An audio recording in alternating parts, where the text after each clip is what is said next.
Today I want to talk about how to use glazes in your painting. We all have paintings when we're finished with them that are just missing something, whether it's a bit stronger color or to make something warmer or cooler or darker or lighter. And we can do that with glazes and scumbles. And that's what I'm going to talk about today.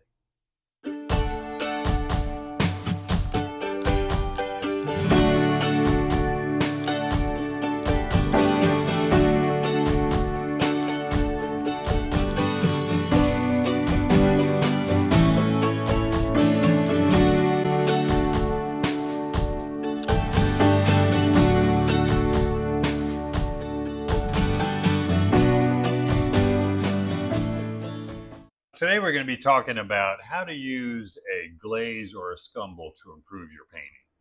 And by a glaze, I mean a very thin layer of transparent color to apply to your painting to make the area of your painting either darker or lighter or warmer or cooler.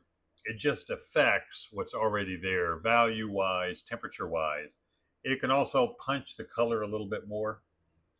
And so we'll start with just the definition of a glaze. Glaze is a very thin, transparent color, made thin with medium. I use liquid, Winsor Newton medium. It's a little bit heavier, slightly pastier. And it's used with transparent colors because you don't want, transparent glaze, you don't want any white in there to make something lighter. You're generally trying to make it darker, darken the value, or increase the saturation of the color. Now, a scumble is the opposite. It's to lighten. So you're adding a white to a lot of medium, a very thin, opaque layer of paint to make something lighter. You can also change the temperature with a scumble a little bit, making it warmer or cooler, but it is going to be opaque where the glaze is transparent. So let's look at a few paintings that used glazes. Then I will go over kind of a step-by-step of how I use them to hopefully improve a painting I did some years ago. So this first painting is Thomas Worthington Whitteridge. He was a Hudson River School painter, mid to late 1800s. Used a lot of glazing. And here you can see in this painting, he uses a lot of thin darks anyway. You can see in the shadows. His early paintings did not use temperature contrast to show sunlight and shadow. His shadows were generally warm. Think of a burnt sienna. And then the lights were even warmer. So the shadows were just left kind of brownish. And then the color, the brighter color, more intense, saturated color, and the warmer color is for the lights in the sky. So that's kept real thin, but he's using glazes here in the sky and the mountains because we are looking, or the viewer is looking into the sun. The sun is off to the left just slightly. We don't see it, but it's in front of us, and it's throwing a haze over the sky and the mountains. So there's a glare or a ray of sunlight between the viewer and the mountains in the sky. So he's taken a glaze of a transparent yellow, I don't know what it would have been back then, and putting it over the sky and over the mountains, and that warm yellow that's transparent pulls it together and creates that sense of kind of like a haze that's hanging there. Now, he might have also glazed the whole painting to kind of unify it into that yellow glow of warmth in there, but he at least did it in the sky and the mountains. And the thing about a glaze, you have to have the painting working already. In other words, the values have to be what you want. They have to work. The subtle color changes, the subtle value variations that you want on a shape, because the glaze is going to show all that. It's just going to make it darker, lighter, cooler, warmer. A glaze or a scumble. Here he's using a glaze, at least in the sky and the mountains. Very, very effectively. This is another Worthington Whitteridge. And here he's using a glaze of some kind of transparent red here at the lower sky and in the water. Don't know what it would be. Today it would be alizarin crimson or permanent red rose would work really well. Those are transparent. reds. Rose madder would work as well. This could be rose madder. Alizarin crimson, not light fast, fades, so probably wouldn't use it in a glaze by itself as much. A little bit of alizarin crimson with ultramarine blue makes a nice violet glaze. Alizarin by itself might fade over time. But here he has a lighter sky. Whatever he blocked the sky in with, it could have been more of a pale, cooler sky, and he glazed some yellows and then the red at the bottom to warm it up. But whatever's underneath that glaze is going to show through. But when you put a glaze on a lighter color, it's going to increase the saturation of the color. So he probably had somewhat the same value in the middle sky as he did at the lower, and then the glaze of red. And both the water and the sky really popped it. Now this, I see a little bit of a scumble maybe in the background. Scumble, again, being an opaque glaze. Could be some medium with just a little white in it, or white and a touch of ultramarine blue. But glazing it over the water slightly, at least in the background. And he could have done this wet into wet. I really don't know about if there's any glazes on here or not. But that could be a scumble in there. I picked this one just to show you how thin the artists back then would get the shadows. I have these huge files of these paintings. The Metropolitan Museum in New York, on their website, has a lot of large files of their paintings that you can zoom in and really look at the texture and brush strokes really well. Not all their paintings have large images though, just some of them. But you can see how thin that is, the shadow of these trees, and it's just burnt sienna.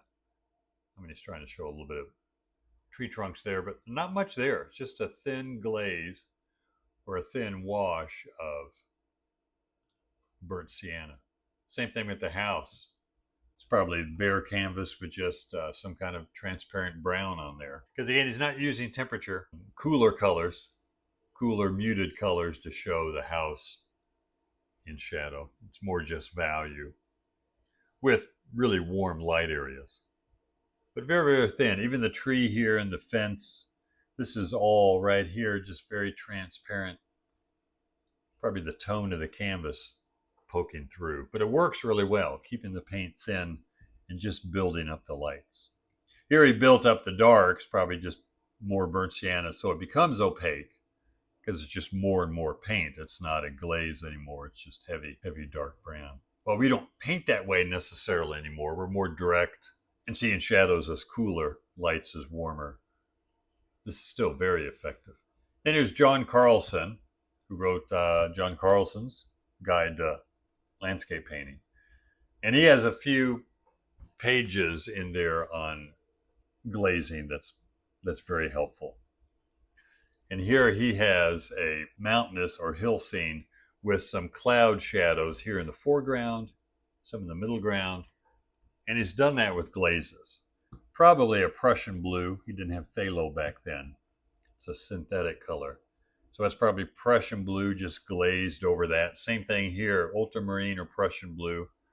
Now, he's already painted the hill underneath the glaze. You can see the orange and the yellow and the green and the darks.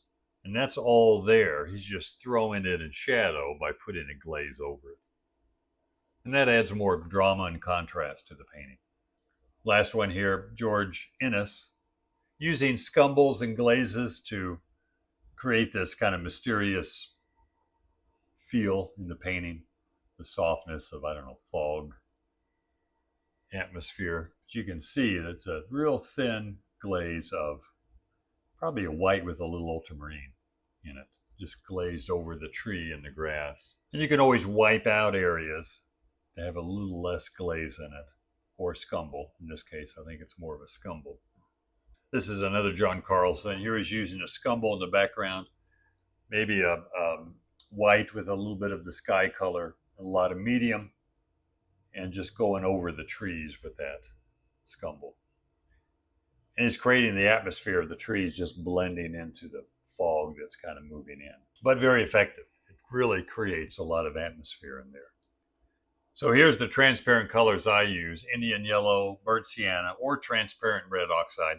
I really haven't used that much at all, the red oxide. But it is an option instead of burnt sienna. It's very transparent. Burnt sienna is generally transparent, but sometimes it is semi-transparent, certain brands. Alizarin crimson, ultramarine blue, then phthalo blue and phthalo green, very transparent. I have all these on my palette all the time, except for the Indian yellow. I just use it when I want a glaze of warm yellow.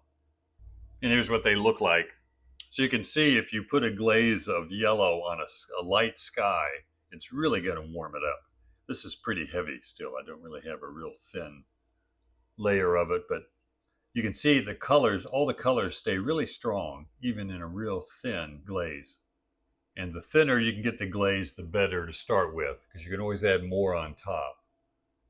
Or you can wipe it off if you get too much. But better to do 2 or 3 layers than it is one heavy layer. Now, I have a painting that I did several years ago. This is in California, near Santa Barbara. And I like the painting. I like the brushwork. I like the sense of light, the values, but the colors are not saturated enough. So even in the light area, the light yellow, yellow green, yellow orange, and the sunlit grass, just too much white in it.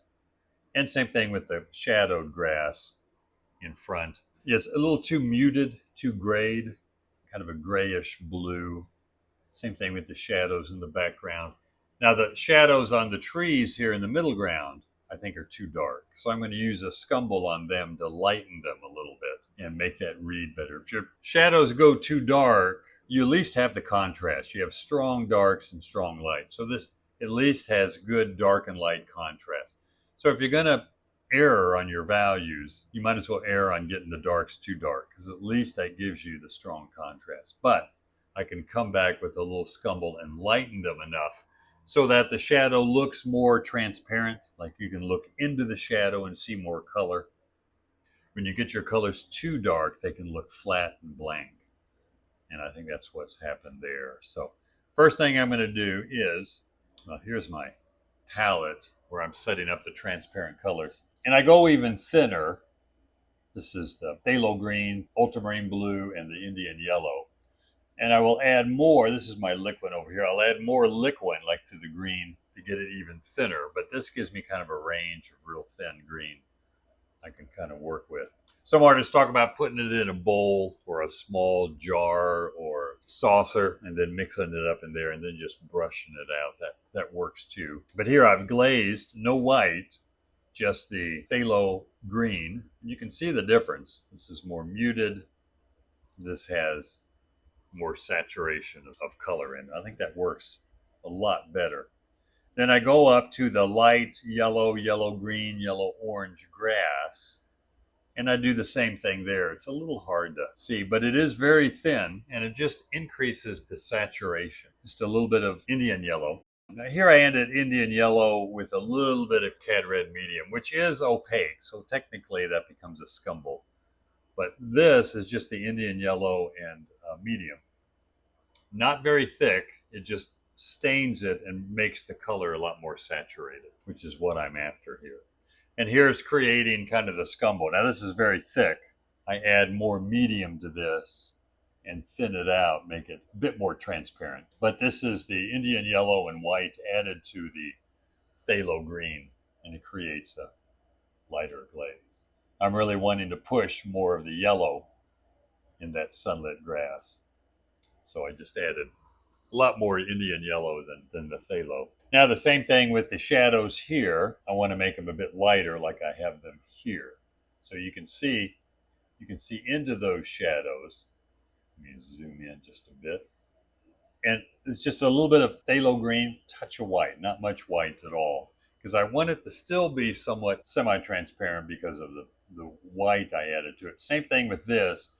This is the Indian yellow with just a little bit of phthalo green, not much, and maybe a speck of white, but not much of that either. And it really increases the sense of color.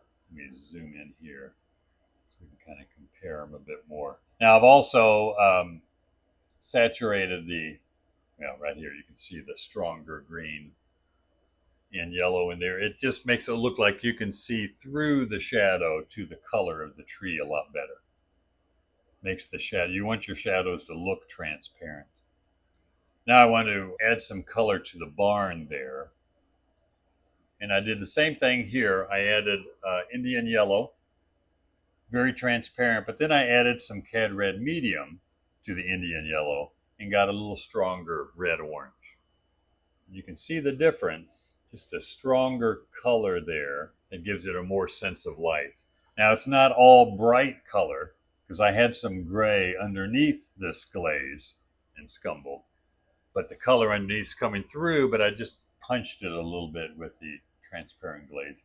So if you have a muted color underneath, you're still going to have some muted color, but the stronger saturated color will show through in areas a lot better where it's not muted. So it's a very effective way of just increasing your color without repainting. Lastly, here's the start and the finish. Here's the first one over on the right.